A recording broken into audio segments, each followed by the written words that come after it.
poder e graça, assim nós oramos, em o nome de Jesus. Amém. Podem subir e nós vamos convidar aqui o pastor Paulo.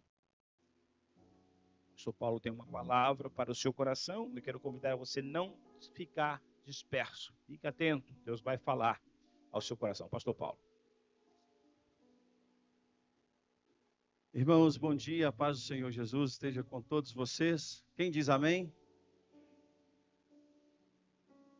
Eu estava desde manhã, quando iniciou o louvor, até comentei com a pastora Alessandra. Quando nós saímos da nossa casa para vir aqui, para cultuar ao Senhor, os irmãos estão aqui? Amém? Sejam atentos. Você já deu presente para alguém? Uma pessoa que você ama, ou que você gosta, um amigo, um colega? Já? Quem já deu um presente? Quando a gente vai presentear alguém, o que a gente faz? A gente normalmente, eu acredito que seja assim, né? Assim que a gente faz. Nós olhamos as características da pessoa, não é isso? O que ela gosta, que cor que gosta, que estilo de roupa que ela veste, e a gente vai e providencia um presente, não é assim? Qual é a nossa intenção? É agradar a pessoa, correto? Aí eu estive observando o louvor, quando a gente sai de casa para trazer um culto ao Senhor, e que aquele culto, eu costumo dizer, é premeditado, a gente se programa para fazê-lo, a gente escolhe as músicas, a gente escolhe, separa a oferta, como ministrou o pastor Mazen, separa o seu dízimo, escolhe a melhor roupa e diz: hoje eu vou ofertar um culto ao Senhor. E quando você presenteia alguém, aquela pessoa se sente grata, recebe o seu presente, em Portugal chama de prenda, eu gosto de falar, recebe a sua prenda, né? Aqui, gift. Então, você se agrada, normalmente o seu semblante que recebe o presente muda, há um sorriso no rosto, porque você se agradou daquele presente que você recebeu. No culto, é isso que nós fazemos, a gente oferta, a gente traz algo, porque a gente às vezes ouve a palavra oferta e quer associá-la somente àquilo que nós ofertamos em espécie, e não é isso. A oferta ao Senhor é trazer o seu melhor. Faz parte a consagração dos dízimos da oferta, faz parte o nosso louvor, até o aplauso, quando é dito aqui, quando o ministro está dizendo aplauda ao Senhor, até a maneira com que nós aplaudimos ao Senhor está demonstrando, não é isso, Araújo? Aquilo que nós estamos ofertando, qual é a nossa gratidão, pastor, em relação ao Senhor. Então eu quero te convidar mais uma vez a fazer isso. Quando nós estivermos, Mateus, abre um pouquinho o retorno para mim, por favor. Quando nós estivermos no culto, a gente, no louvor, tem momento de aplaudir. E tem um mistério. Tem o quê? Qual é o mistério no louvor? Pode ter 50 desafinados que fica afinado. Na hora que menos o ministro, né? O ministro tem que estar afinado. Mas a igreja, observa isso, pastor. Quando estão cantando, um canta em sol, outro em mi, mas quando junta, vira uma harmonia. E aquela harmonia com a sua dedicação, com o seu melhor, produz cheiro suave, diz a palavra, e agradável às narinas de Deus. E eu queria que nós dessemos uma salva de palmas no nome do Senhor, mas assim com muita alegria, porque Ele merece a honra, o louvor, a adoração, a nossa gratidão nessa manhã. Amém. Louvado seja o Senhor. E foi-me dada a responsabilidade de pregar a palavra de Deus. E eu quero que você abra sua Bíblia em Romanos, no capítulo de número 8, a partir do verso 1 até o 9. E eu vou pedir vocês para não projetar, por favor, porque eu gosto de motivá-los a ler na Bíblia. Não tenho nada contra, já falei isso aqui uma vez, mas nos faz aprender a manusear. Quem não tem ela de papel, botãozinho do lado direito, clica, vai lá no aplicativo, Bible, vamos juntos acompanhar. Podemos ler? Amém? Diz assim o texto: portanto, agora nenhuma condenação há para os que estão em Cristo Jesus. Eu vou repetir essa parte A do verso para ficar gravada na sua mente. Atenção a isso. Pode ficar sentado, pode ficar sentado. Bem, bastante atento ao texto, amém? Preste atenção, olha o que diz. Portanto, agora, nenhuma condenação há para os que estão em Cristo Jesus, que não andam segundo a carne, mas segundo o Espírito. Porque a lei do Espírito de vida em Cristo Jesus me livrou da lei do pecado da morte. Porquanto o que era impossível à lei, visto como estava enferma pela carne, Deus enviando o seu Filho em semelhança de carne do pecado, pelo pecado condenou o pecado na carne, para que a justiça da lei se cumprisse em nós, que não andamos segundo a carne, mas segundo o Espírito. Porque os que são segundo a carne inclinam-se para as coisas da carne, mas os que são segundo o Espírito, para as coisas do Espírito. Porque a inclinação da carne é morte, mas a inclinação do Espírito é vida e paz. Porquanto a inclinação da carne é inimizade contra Deus, pois não é sujeita à lei de Deus, nem em verdade pode ser. Portanto, os que estão na carne não podem agradar a Deus. Vós, porém, aqui há uma ressalva interessante, ele diz, não estáis na carne, no verso 9, mas no Espírito, se é que o Espírito de Deus habita em vós. Mas se alguém não tem o Espírito de Cristo, esse tal não é dele. Os irmãos estão aqui? É um texto sério, que nos faz pensar quem somos em Deus. E é interessante que o apóstolo Paulo, ele está falando com um grupo de pessoas que provavelmente estavam com uma certa dificuldade de compreender o que eles eram ou quem eles estavam sendo em Cristo. Eu vou precisar da sua atenção nessa mensagem para que nós possamos compreender o que o apóstolo Paulo queria dizer com esse texto que lemos em Romanos, no capítulo 8, verso 1 até o 9. Observa que ele começa dizendo, portanto, agora, no presente, nenhuma condenação há para os que estão em Cristo Jesus. Isso é uma boa notícia, sim ou não? Agora, quando ele traz essa observação e ele faz questão de enfatizar o tempo, o momento, dizendo agora, é como se eu chamasse vocês, que tivesse uma situação para ser resolvida e desse a vocês uma boa notícia, dizendo, pessoal, agora não há mais condenação. Aquelas pessoas que recebem essa notícia, que recebem essa mensagem, com certeza se sentiram aliviadas diante da notícia que o apóstolo Paulo traz a eles. Entretanto, ele faz questão de enfatizar que essa paz, que essa notícia, para que ela possa ser real na vida daqueles que estavam ouvindo, e na nossa vida no dia de hoje, ela é condicionada a uma mudança de vida. Ele diz, não há condenação para os que estão em Cristo Jesus. Essas pessoas não andam segundo a carne, elas andam segundo o Espírito. E eu quero abrir um parêntese para você e te ajudar a entender que sim, é perfeitamente possível, mediante o poder que há na palavra de Deus, nós temos uma vida de paz, de consciência tranquila, andando no caminho do Senhor. Eu não sei se você conhece ou se conheceu alguém que foi condenado por algum crime, por alguma situação, seja ela fiscal, seja ela, não importa.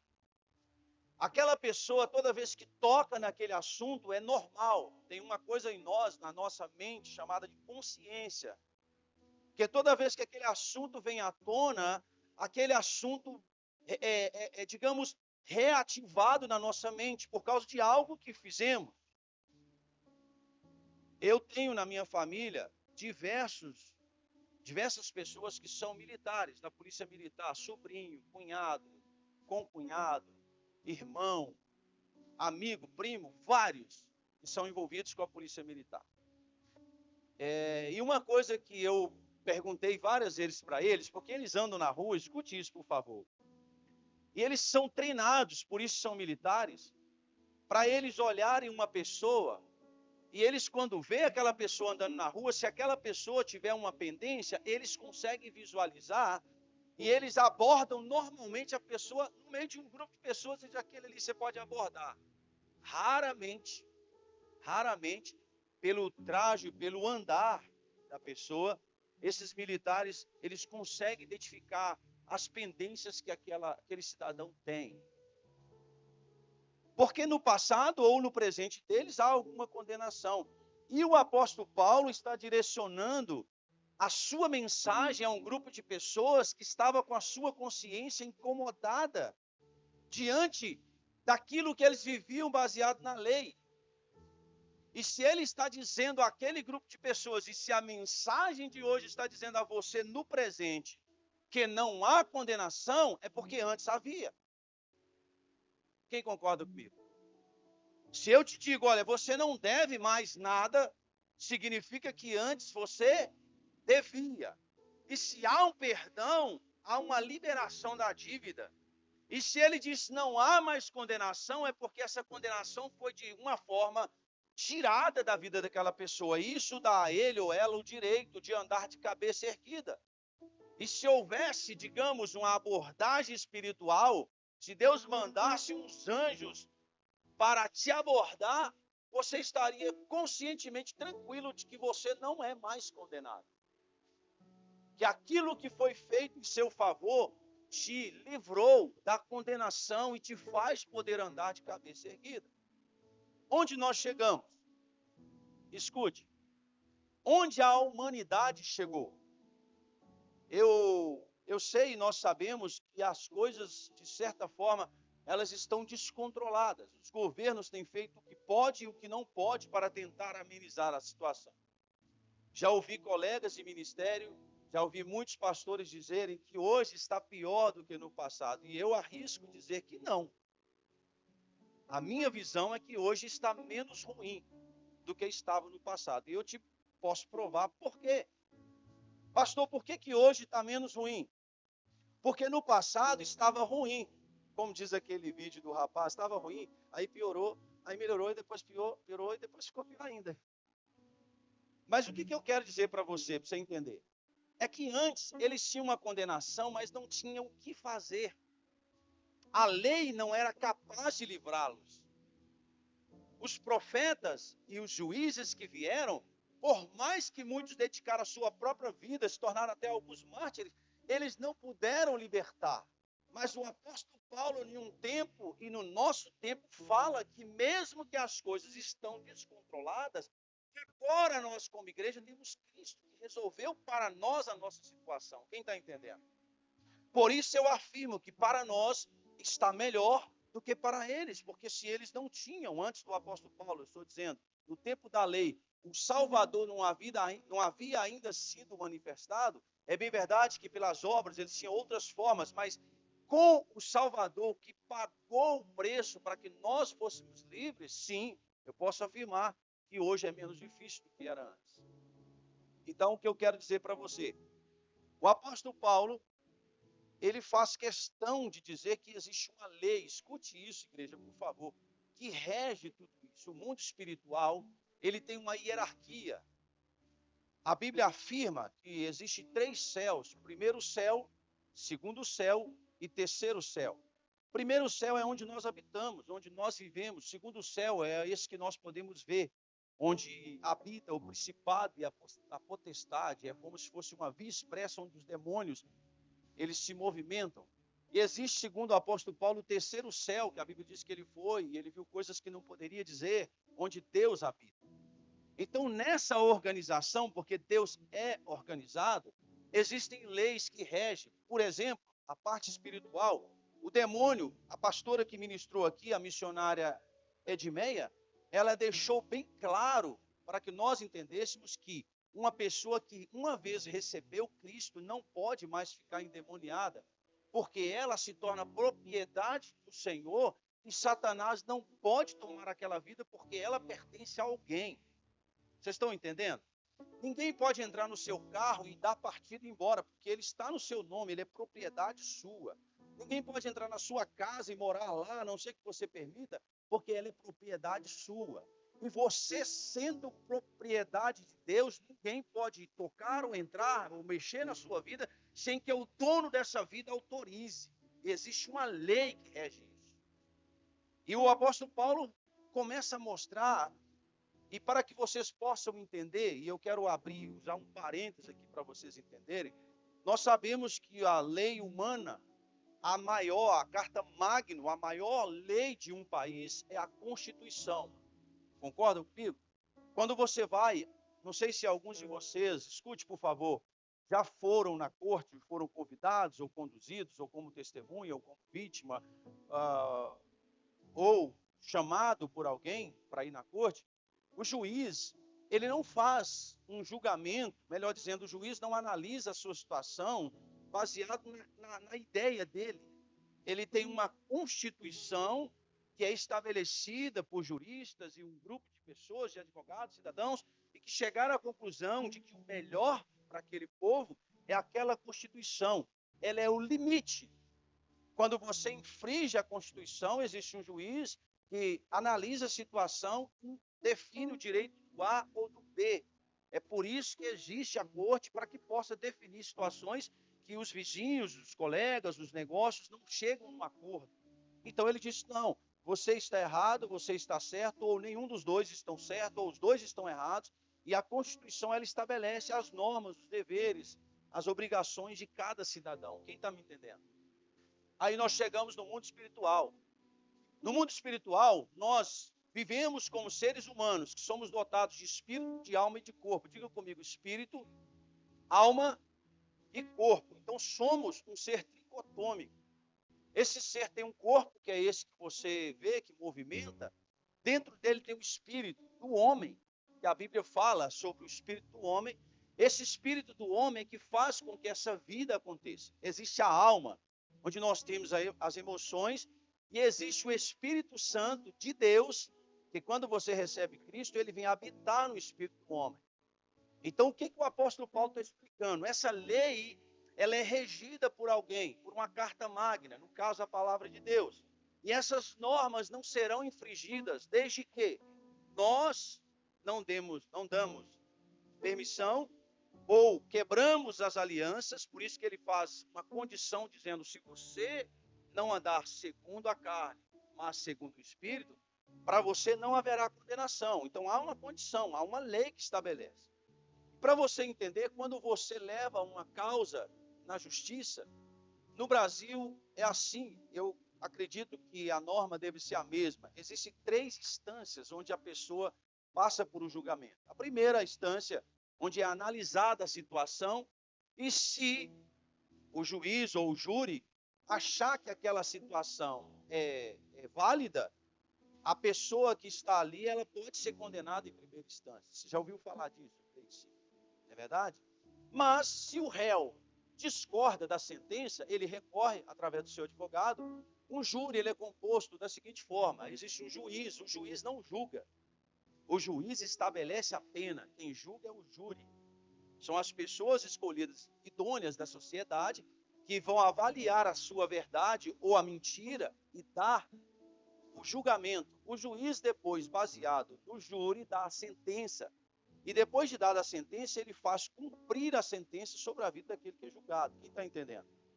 Então, quando eu chego num juiz, eu tenho a primeira instância. Se você discordou, você recorre para a segunda instância. Novamente, há um novo julgamento. Esse julgamento, dando a entender de que aquela pessoa, de novo, foi condenada, vai para uma terceira instância. E na terceira instância, ela não tem mais como ser recorrida.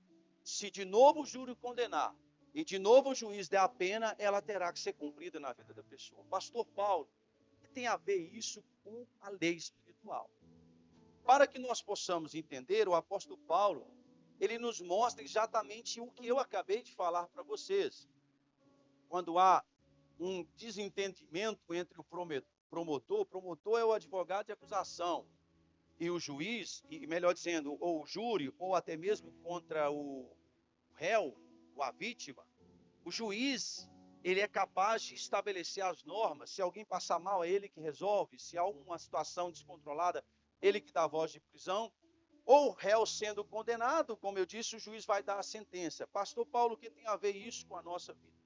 Vamos voltar um pouquinho, eu estou acelerando para tentar passar tudo para vocês. Lá no princípio, quando Adão e Eva, eles pecam contra Deus, e diante do seu pecado, não haveria mais o que fazer, porque sendo Deus um justo juiz, Satanás sendo o acusador, ele mostra as falhas que o homem cometeu. Mostrando as falhas que o homem cometeu, Deus tem a obrigação, melhor dizendo, o dever de fazer cumprir a justiça. E em fazer cumprir a justiça, por causa do pecado que veio ao mundo, Deus condena a humanidade à morte. Mas Deus nunca fez isso para dar errado. Diga comigo, Deus nunca nos fez para dar errado. Diga assim, alguma coisa deu errado. Alguma coisa deu errado. Mas Deus é Deus. Diga isso, Deus é Deus. Então a palavra diz que no julgamento, quando Deus olha para Adão e para Eva, e ele começa a estabelecer a sentença, ele diz assim, você, mulher, por ter persuadido o seu marido, comido do fruto e dado a ele para comer, a sua primeira sentença é, você terá as dores do parto multiplicadas. A mulher não era, as mães aqui sabem o que é uma dor do parto. A contração deve ser algo terrível. Ela foi multiplicada. Os animais, eles dão à luz de forma muito natural. Acredito que vocês já tenham visto ou visto o vídeo, onde o animal abaixa ou mesmo de pé, dá à luz, a cria já sai correndo, mamando, sem ninguém ensinar e está tudo resolvido. Era para ser assim. Mas Deus olha para o pecado dele e diz, você não. Você terá uma sentença, você terá as dores multiplicadas, ao ponto de muitas mulheres morrerem no parto. Verdade ou não? Para o homem, ele diz, você é o seguinte, a partir de agora, a sua sentença é, você terá que trabalhar, vai comer do suor do seu rosto e você tem que plantar se você quiser sobreviver. Ele deu ao homem a sentença de trabalho e deu à mulher a multiplicação das dores. E diz para a mulher, o seu prazer não será mais seu, mas sim do seu marido. Então, quando isso é estabelecido, existia também um julgamento feito da morte. E também um julgamento do próprio Satanás naquele diálogo ali no jardim. Olha para você ver onde nós vamos chegar em Romanos já nos dias de hoje. E Deus estabelece aquele julgamento. Satanás não estava satisfeito. E ele recorre da sentença e diz, Deus, mas o Senhor disse que eles deveriam morrer. E como o Senhor disse que eles deveriam morrer, eu abro um processo como promotor de acusação contra o seu povo, porque o Senhor tem que matá-los. Porque o Senhor disse que se entrasse o pecado no mundo, o pecado viria a morte. E se veio a morte, eles não podem viver. E Satanás, diante do seu direito e do seu dever, ele fez e tem feito tudo o que pode e o que não pode para que o homem fosse condenado à morte. No entanto, olhando para tudo aquilo, para a sua criatura, somos criatura de Deus, e depois nos tornaremos no futuro, na história, não agora no presente, só para você entender, filhos, já somos, mas na história se torna filho. Satanás recorre dizendo, não, eu preciso que o Senhor condene esse povo. E Deus estabelece as leis através de Moisés, antes através de Noé. Porque Deus olha do céu para a terra, a Bíblia diz que ele não via nenhum justo. E disse, eu tenho que acabar com esse povo. Quando Deus dá ordem para que a natureza envie o dilúvio e que mate as pessoas, no meio deles, Deus encontra um adorador chamado Noé. E diz, como que eu vou matá-lo se ele é justo? E Deus manda construir a arca, como vocês conhecem, tira ele com sua família, os seus familiares, sua família, e reconstrói um novo povo. Esse povo de novo peca. E Deus forma o povo de Israel já com Moisés. Estabelece a lei, dizendo assim, olha, eu preciso salvá-los, vocês precisam cumprir as obrigações, os deveres de cidadão cristão do céu. E vocês precisam caminhar segundo a minha vontade. De novo, na segunda instância, o povo infringe e quebra os princípios, e novamente Satanás diante de Deus diz, o senhor precisa matar este povo, o senhor precisa acabar com este povo. Observa que teve uma vez que Deus irou tanto com o povo, que tanto que Deus irou, gente? Muito. Diga assim, muito. Diz, eu vou acabar com eles, Moisés, eu não quero mais saber desse povo que eu fiz, Deus dizendo. ao ponto de Moisés se tornar um intercessor e dizer, então se o senhor vai matá-los, mate a mim também. Ele entrou na frente e disse, olha, eu quero que o senhor dê vida a esse povo, não que os mate. E Deus estabelece a lei e o povo não cumpria. Segunda instância, digamos que novamente o Senhor estabelece ali as normas. A Bíblia diz que Satanás ele veio para matar, para roubar e destruir. Então tudo que ele puder fazer para nos parar, ele vai fazer.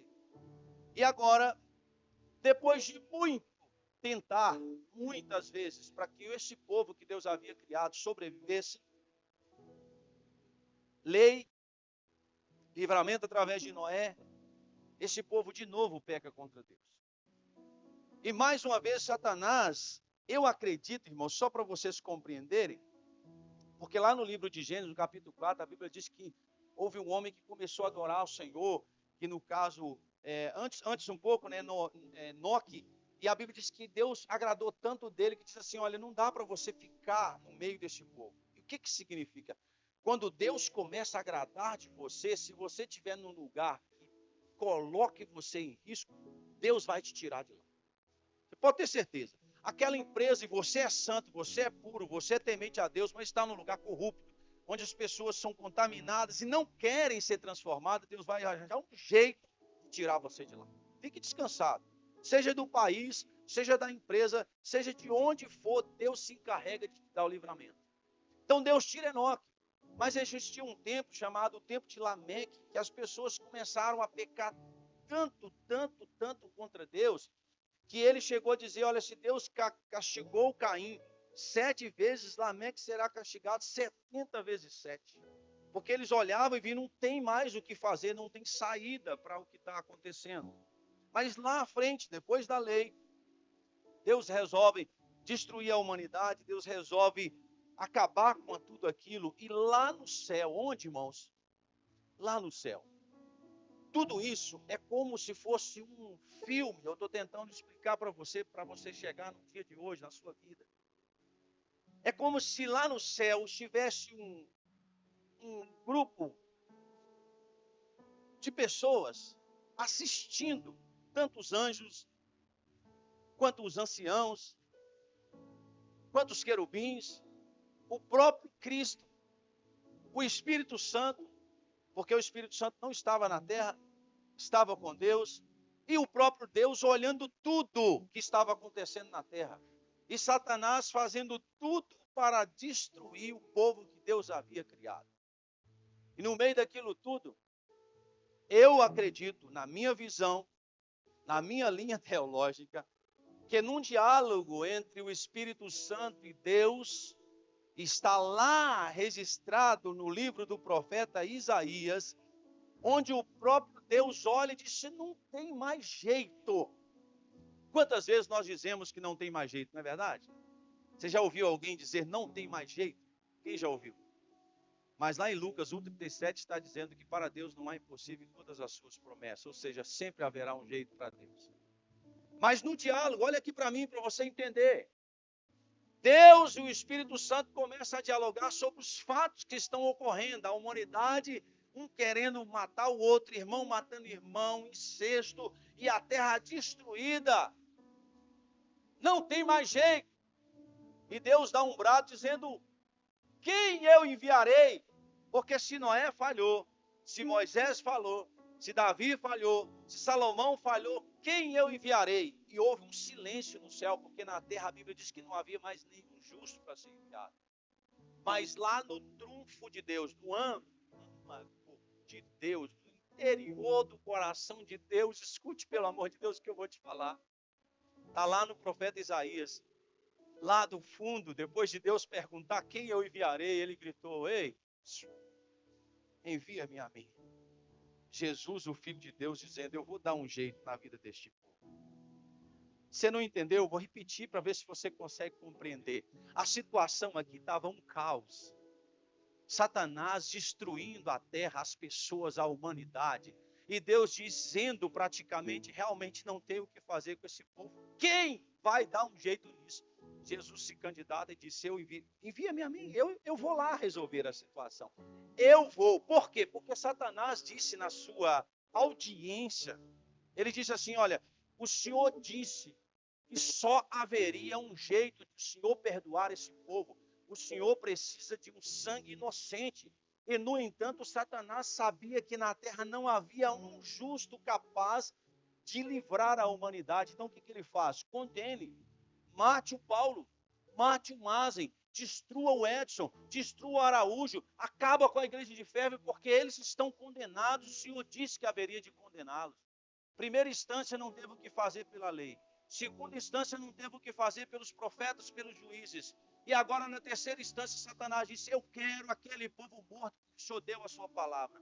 Até Jesus levantar a mão lá no fundo, sei lá onde ele estava, e dizer: pera lá, tem um jeito. Jesus dizendo para o Pai: tem um jeito. Se Satanás, para livrar esse povo, precisa de um sangue inocente, eu me candidato, eu vou lá. Quem era esse? O Filho de Deus. Agora eu imagino o coração do Pai dizendo: mas o meu filho. Mas o amor de Deus para com o povo era tão grande, mas tão grande, quando ele os criou, que ele disse: só há essa saída, só o trunfo do coração de Deus só tem um jeito de Satanás soltar esse povo. Eu preciso enviar meu filho. Aqui nós começamos a entrar no que estava na mente do apóstolo Paulo, quando escreve o capítulo 8 aos Romanos. E ele vê o povo condenado, ele vê um povo sem saída, ele vê um povo destruído, ele vê um povo perdido, um povo morto pela condenação dos seus próprios pecados. E desce lá do céu na hora da terceira instância do julgamento para a condenação final do ser humano. E eu acredito que naquele julgamento, Satanás dizia: e agora, Senhor? O que o Senhor vai fazer se não condenar? E do seu lado talvez estivesse, sim, o tribunal do júri e as pessoas escolhidas para julgar e para condenar a humanidade, o advogado de acusação que é Satanás. E ele disse: se nem advogado esse povo tem, o que o Senhor vai fazer se não condená-los? Aí lá em João, 1 João, diz assim: filhos, não pequeis, mas se porventura alguém pecar, o que Satanás está falando não é verdade. Ele diz que vocês não têm advogado, mas tem sim. Jesus Cristo o justo, que está do lado do Pai, ele é o seu advogado. Você não está entendendo, deixa eu tentar te explicar melhor. Quando você vai num julgamento desacompanhado de um advogado, você tem 99,99% de chance de ser condenado. Mas quando você chega no julgamento, a primeira coisa que o juiz pergunta: quem é o seu advogado? E você diz: Jesus Cristo justo. Ele é a propiciação para o meu pecado. E o apóstolo Paulo, entendendo isso, ele chega e escreve a Romanos dizendo: ei, pessoal, se você tem um advogado, se Satanás tem acusação contra você, se Jesus é o advogado, é o seu advogado, é o nosso advogado, se Satanás é o seu acusador, deixa eu te dar uma notícia antecipada: se você estiver nesse Jesus Cristo justo, para você não haverá condenação, porque você está no advogado de Jesus. Eu acho que Satanás deve ter dito assim: mas ei, diga para alguém que está do seu lado, diga assim: por essa ele não esperava. Você aparece, Rafa, com o melhor advogado de todos os advogados no dia do seu julgamento, e o seu acusador disse: mas quem é esse que está do lado dele? Quem é esse? Os apóstolos olharam para ele e disseram: quem é esse? Esse é aquele que o vento e o mar lhe obedecem. Quem é o seu advogado? É aquele que diz a uma menina de 12 anos: levanta, a sua família te espera. Você não morre, você não está morta, você só dorme, acorda. O seu advogado é aquele que toca não no morto, mas no esquife, no caixão, no filho da viúva, e ele vive. Ah, irmão, você não está entendendo. Satanás queria sim te condenar, queria sim te destruir, queria sim te sepultar, te trancar nas profundezas do inferno, até o momento que lá no trono de Deus ele disse: ei, Deus, envia-me a mim. Eu vou dar um jeito na vida do Edson. Eu vou dar um jeito na vida do Paulo. Eu vou mudar o Sidney. Ô Sidney, foi possível ou não foi? Quando você conheceu esse Jesus que eu estou falando dele. Mudou ou não mudou sua casa? Ei, pastor Mazen, você é a mesma hoje, a mesma pessoa? Não, por quê? Porque ele disse, eu vou dar um jeito na vida do Etimene, eu vou mudar o Araújo, eu vou mudar essa igreja, eu vou mudar esse povo. Eu tenho todo o poder que foi dado nos céus e na terra. Aí, essa parte, por isso que eu me orgulho de ser crente. Por isso que eu me orgulho de ser crente. E numa questão teológica, eu não estou julgando ninguém. Desculpe, por favor, não se ofenda pelo amor do Senhor Jesus que eu vou falar. Para mim, Paulo Paz, baseado no que o apóstolo Paulo disse, viver em Cristo não é difícil. Não é pesado. Essa vida aqui, hoje, com Cristo, está fichinha do que estava na época de Noé. Na época de Noé, irmão, o cheiro chegou tão terrível na narina de Deus, isso não tem mais jeito de acabar com esse povo. Mas hoje não. Eu acredito que tem muitas coisas que cheiram mal às narinas de Deus, mas quando Deus olha do céu, ele diz, espera, como que eu vou matá-los? No meio deles tem Eliede, que me teme, tem a Eunice, tem o Mazen, tem a Alessandra, tem o Paulo. Você é responsável por tudo isso, ainda está de pé, sabia disso? Você sabia que é por sua causa, que é por sua família, por sua vida, que as coisas ainda estão de pé? Eu digo para você que hoje está melhor, em que sentido? Porque nós temos quem nos defende. Pastor, mas não tem sido fácil. Não, mas é possível. Pastor, tem sido difícil. Difícil era na época deles que não tinha a quem recorrer. Difícil é não ter condições de pagar um advogado e ir para o julgamento diante dos seus acusadores. Igreja, vocês precisam entender. Nós temos 1 milhão de motivos para dar glória a Deus, para andar de cabeça erguida e dizer assim, eu sei que meu Redentor vive. Não há condenação para os que estão em Cristo Jesus. Se tiver enfermidade, Ele cura. Se tiver tristeza, Ele dá alegria. Se tiver opressão, Ele dá paz. Se tiver perdido, Ele é o caminho. Se tiver caído, Ele é o braço que te levanta com mão forte. Ele é o Senhor dos senhores. Aí Satanás diz, espera lá, eu sei o que fazer. Se eu não posso matar a igreja, eu mato aquele que ele mandou. E ele disse para Deus, então se o senhor quer matar um inocente, vamos lá ver. Porque o Satanás, Araújo, ele não sabia quem era Jesus. Você pode observar de todas as vezes que Jesus e Satanás e Jesus estavam dialogando e confrontando, ele perguntava, você é o Filho de Deus? Se tu és o Filho de Deus, você pode, ele queria uma certeza, mas Jesus, você que está dizendo. Jesus também, diga assim, Jesus é inteligente. Jesus é inteligente, ele não deixou nenhuma brecha para que Satanás o apanhasse. Ele disse assim, nós nos encontramos na cruz, Satanás. Lá a gente se resolve.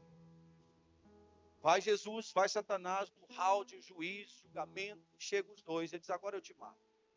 E como Deus havia prometido que precisava de derramamento de sangue inocente, Deus, a Bíblia diz que Deus é quem entregou o Cristo para ser crucificado.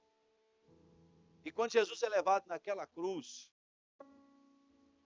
ele é pendurado.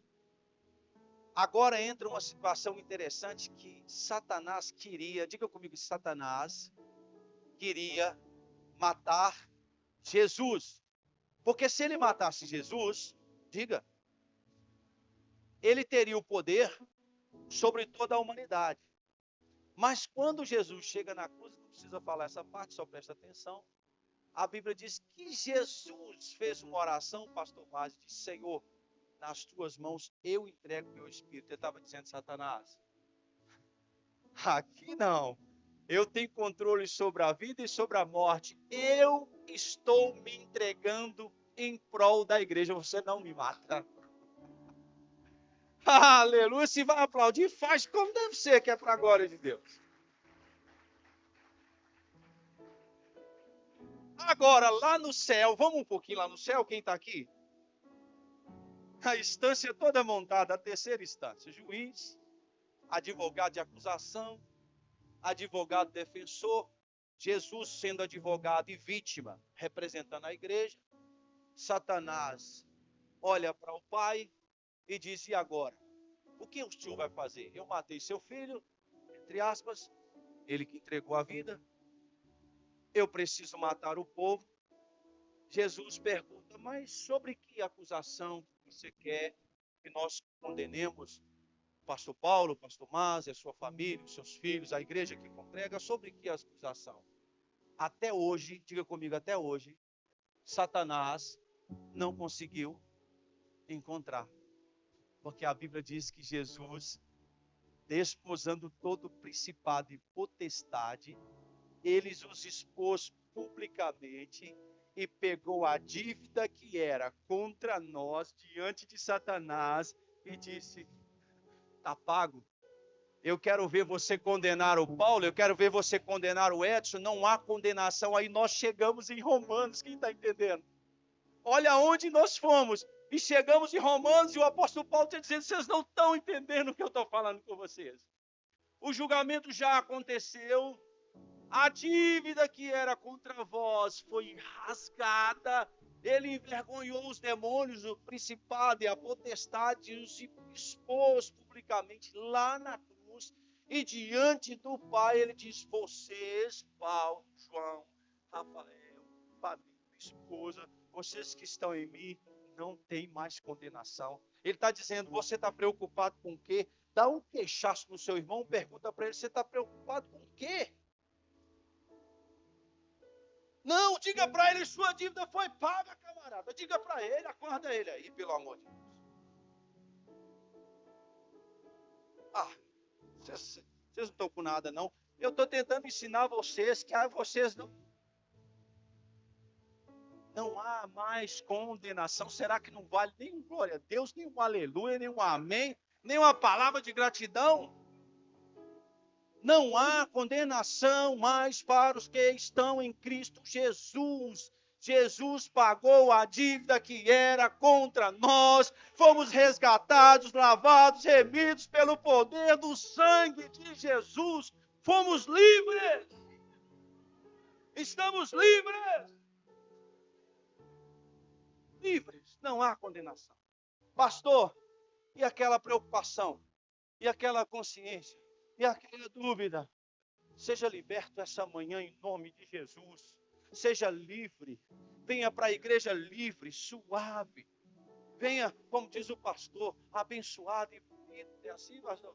Venha abençoado, venha bonito. E se você não foi bonito, venha arrumadinho. Mas venha. Porque para os que não são bonitos, vindo arrumadinho, está tudo certo.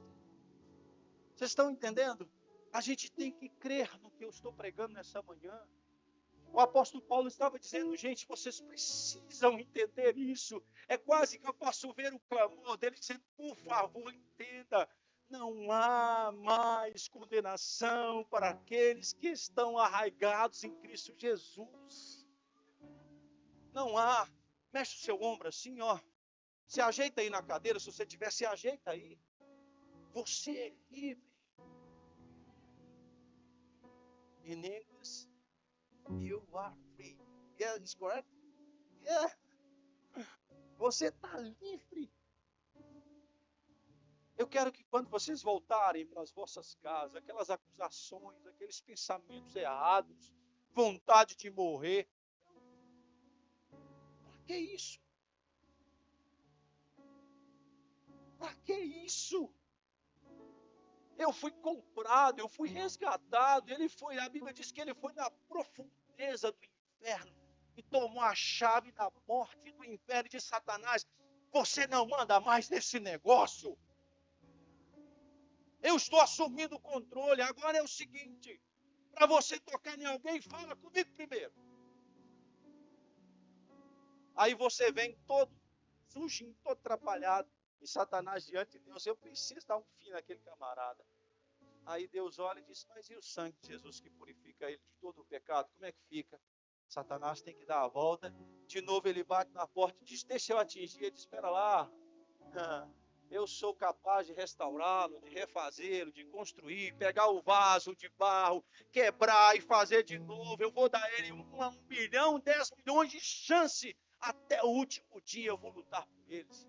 A Bíblia diz que todos que vierem a mim, diz o Senhor, de maneira nenhuma os lançarei fora. Você pode estar sujo, pode estar ferido, veio do jeito que você veio. Eu te digo que há poder na palavra de Deus para transformar a sua vida, a sua casa.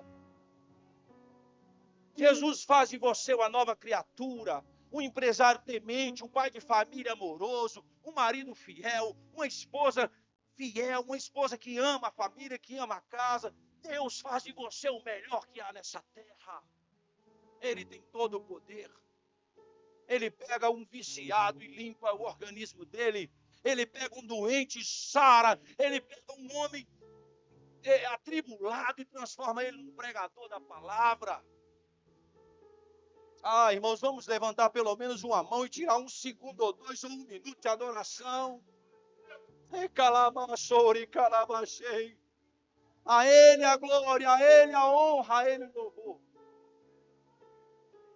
Você está aqui porque Jesus te purificou. Ele te lavou. Ele te remiu. O que é remir? Pastor Edson um dia desse falou sobre isso. A remissão é tirar aquilo que você não conseguia, um problema, uma dívida. Ele disse, não, está remido. Esse aqui não. E outra coisa, isso aqui é maravilhoso. A gente tem uma mania de ficar lembrando e sofrendo com as coisas que a gente fez menos boa. Tem umas coisas que eu lembro muito de Portugal, eu falo com eles quase todo dia, porque eles têm uma maneira de falar no português diferente. Eles não gostam de falar uma coisa má. Eles dizem menos boa. Ameniza um pouquinho, não é? Aquelas coisas que você fez menos boa. E fica na sua consciência. Se você chegasse diante de Deus e dissesse, do seu pecado, eu não lembro mais. Isso já foi lançado no ar do esquecimento. Você precisa aprender a se lembrar disso. Bate no seu ombro assim, ó. Casper, você lembra? Assim sai. Todo urucubaca sai no nome de Jesus. Paleta de baleia, sai. Tem isso não, viu, irmão? Só para você descontrair. Seja livre nessa manhã.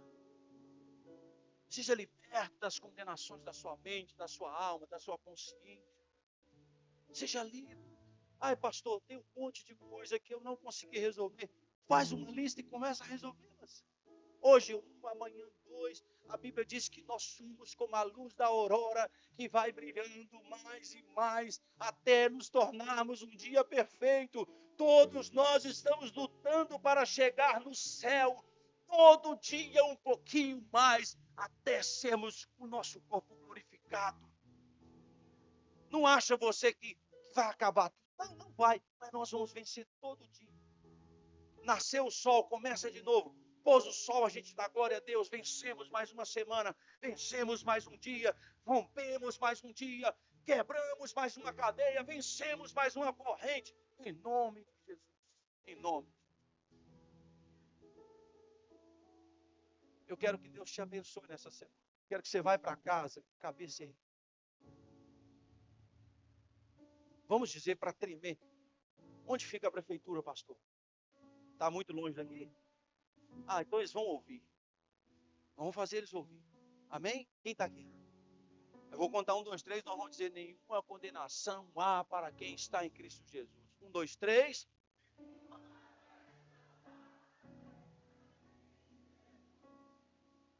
Você acha que eles ouviram? Vocês acham que eles ouviram? Não, pera.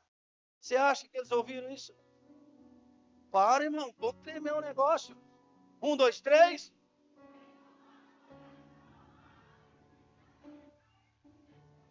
Yes.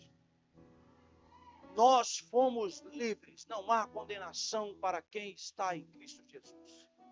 Nós não andamos segundo a carne, andamos segundo o Espírito. Os desejos da carne vêm. Nós vencemos no Espírito. Nós vamos cada dia de fé em fé até nos tornarmos perfeitos para a glória de Deus. Satanás não tem poder sobre a sua casa, porque Deus, Cristo Jesus, não há de permitir que ele vá tocar em você. Não há de permitir. A Bíblia diz que o anjo do Senhor acampa ao redor de todos aqueles que o temem e os livra todos os dias. Aqueles carros que saem para bater no seu, Deus te livra. Aquela seta que foi lançada para te atingir, Deus te livra. Aqueles dardos inflamados que foram lançados contra a sua mente, Deus te livra, porque Ele tem todo o poder. Não estamos condenados, estamos livres pelo poder da palavra. E para eu encerrar, pelo menos um, diga comigo, pelo menos um. Todo dia, diga, capítulo da Bíblia, eu preciso ler ou ouvir. Sabe por quê? Porque quando Satanás vier com uma conversinha fiada, você diz para ele, não é assim que está escrito. Não, Satanás. Se eu sou fiel, a Bíblia diz que ele repreende o devorador. Então, não é assim que está escrito. Se você conhecer, ninguém te engana. Amém? Se você conhecer, ninguém te engana. Ah, eu estou vendo um monte de trem em cima da sua cabeça, então eu vou sair e vai cair em cima de mim. Não, pera lá, sou filho de Deus. Amém? Vigia com essas coisas, levante a sua cabeça, confie no Senhor, procure a sua liderança, se eu vou ser o melhor crente dessa terra. Se você não for o melhor, vai estar junto com os melhores. Mas nós vamos chegar no céu e Deus vai olhar de lá e vai dizer, lá vem ele venceu. O Paulo venceu, o Mazen venceu, o Araújo venceu, a Cláudia venceu. Eles chegaram. E eu creio que os anjos vão ficar de pé. Eu creio, o problema é meu. O que tem eu creio? E vamos dizer, uai, Paulo conseguiu. Tinha tudo errado. Mas Jesus dirá, eu comprei ele com meu sangue, ele é meu. Entra, filhos de Deus, convidados do Pai, vão para a ceia. E a festa, aí, meu irmão, aí é só festa. Deus abençoe vocês com toda sorte de bênção em nome de Jesus.